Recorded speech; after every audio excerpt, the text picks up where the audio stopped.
26 जुलाई 1999 कारगिल में भारत ने पाकिस्तान को धूल चटाई और तब से पूरा देश इस दिन को विजय दिवस के रूप में मनाता है। भारत के सैन्य इतिहास में ये एक गौरवशाली दिन है। इस दिन देश अपने वीर सैनिकों के साहस और बलिदान को याद करता है, जिन्होंने देश की सुरक्षा और संप्रभुता की रक्षा की। दरअसल 1999 की शुरुआत में पाकिस्तानी सैनिकों ने गुप्त रूप से नियंत्रण रेखा यानी एलओसी पार कर भारतीय क्षेत्र में घुसपैठ की और कारगिल की ऊंची चोटियों पर कब्जा कर लिया था।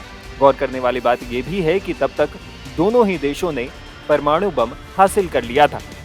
भारत ने पाकिस्तान की तरफ दोस्ती का हाथ बढ़ाया था, लेकिन पाकिस्तान ने बिना उकसावे के भारतीय सीमा में घुसपैठ कर ली। फिर भारत ने भी पाकिस्तान को सबक सिखाया। भारत ने पाकिस्तान के खिलाफ पूरी मजबूती से लड़ाई लड़ी और न सिर्फ उसे हराया बल्कि पूरी दुनिया में बेनकाब भी कर दिया।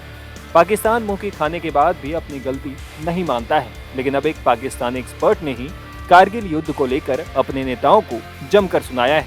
उन्होंने यहाँ तक कहा कि भारत के साथ कारगिल की जंग छेड़कर पाकिस्तान ने बहुत भारी गलती की थी, जिसका खामियाजा वो आज तक भुगत रहा है। दरअसल पाकिस्तानी एक्सपर्ट डॉक्टर इश्तियाक अहमद ने पाकिस्तान की पत्रकार आरजू काज़मी से उनके यूट्यूब चैनल पर कारगिल की जंग को लेकर बातचीत की। डॉक्टर अहमद ने कहा, कारगिल की जंग एक ऐसी गलती है जिससे पाकिस्तान आज तक उबर नहीं पाया है। दरअसल 1998 में मई महीने में भारत और पाकिस्तान दोनों ने परमाणु परीक्षण किया। दोनों देश आधिकारिक रूप से परमाणु संपन्न हो गए थे। इसके बाद दोनों देशों के नेताओं ने तय किया कि अब परमाणु हथियार के साथ लड़ाई तो नहीं की जा सकती, तो क्यों ना अमन की दिशा में काम शुरू किया जाए। ये बहुत बड़ा कदम था। इसका सबसे ज्यादा क्रेडिट भारत के तत्कालीन प्रधानमंत्री अटल बिहारी वाजपेयी को जाता है, लेकिन नवाज शरीफ को भी जाना चाहिए।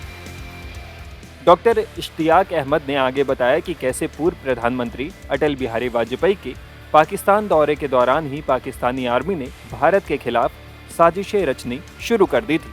उन्होंने कहा, जब फरवरी 1999 में वाजपेयी लाहौर आए तो उस समय ही पाकिस्तानी सेना के जनरल और बाद में तख्ता पलट करके शासक बने परवेज मुशर्रफ ने सैल्यूट करने से मना कर दिया था।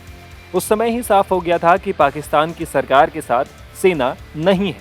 यही नहीं, आईएसआई के इशारे पर जमात इस्लामी ने वाजपेयी के काफिले पर पत्थर भी फेंके, लेकिन वाजपेयी का दौरा बहुत कामयाब रहा था। दोनों देशों के बीच लाहौर समझौता हुआ, जिसमें रिश्तों की नई सिरे से शुरुआत हुई।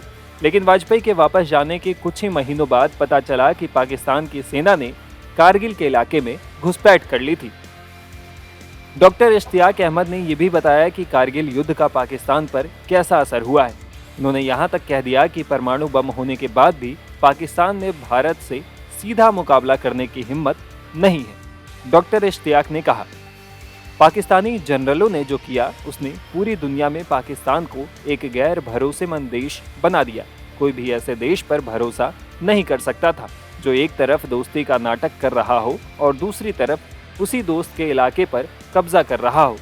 पाकिस्तान दुनिया में एक धूर्त देश के रूप में साबित हो गया। इसके साथ ही भारत ने अपनी तोप और एयरफोर्स भी जंग में उतार दी। इसके मुकाबले में पाकिस्तान ने कोई जवाब नहीं दिया। इससे ये भी साबित हो गया कि परमाणु बम होने के बाद भी पाकिस्तान में भारत से सीधा मुकाबला करने की हिम्मत नहीं है। पाकिस्तान सेना ने तो अपने सैनिकों को मुजाहिदीन बताकर उनसे पल्ला झाड़ लिया, जिससे ये भी साबित हुआ कि वो अपने सैनिकों का भी सम्मान नहीं कर सकती है। बता दें कि इससे पहले पाकिस्तान के पूर्व प्रधानमंत्री नवाज शरीफ ने भी करगिल युद्ध को पाकिस्तान की गलती मानी थी। कुछ महीनों पहले नवाज शरीफ ने एक कार्यक्रम में कहा था कि 28 मई 1998 को पाकिस्तान ने 5 परमाणु परीक्षण किए। उसके बाद वाजपेयी साहब यहाँ आए और हमारे साथ समझौता किया, लेकिन हमने उस समझौते का उल्लंघन किया। ये हमारी गलती थी। टाइम्स नाउ भारत डिजिटल की रिपोर्ट।